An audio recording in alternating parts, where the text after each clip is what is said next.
স্থানীয় সরকার, পল্লী উন্নয়ন ও সমবায় মন্ত্রণালয়ের মন্ত্রী এবং বিএনপির মহাসচিব মির্জা ফখরুল ইসলাম আলমগীর বলেছেন, বাংলাদেশ ও নেপালের মধ্যে বিদ্যমান বন্ধুত্বপূর্ণ সম্পর্ক ভবিষ্যতে আরও সুদৃঢ় ও দীর্ঘস্থায়ী হবে। রোববার ঠাকুরগাঁও ডায়াবেটিক সমিতির আয়োজনে নেপাল ও বাংলাদেশের যৌথ উদ্যোগে অনুষ্ঠিত ফ্রি আই ক্যাম্প 2026-এর উদ্বোধনী অনুষ্ঠানে তিনি এসব কথা বলেন।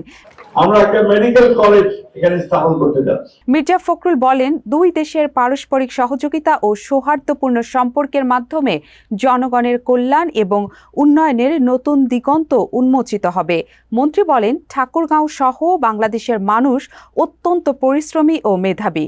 ভৌগোলিকভাবে নেপাল আমাদের খুব দূরে নয়।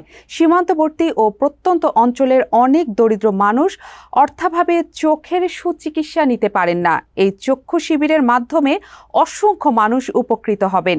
ভবিষ্যতে এ ধরনের মানবিক স্বাস্থ্যসেবা দেশের অন্যান্য এলাকাতেও সম্প্রসারিত হবে বলে আমি আশা করি।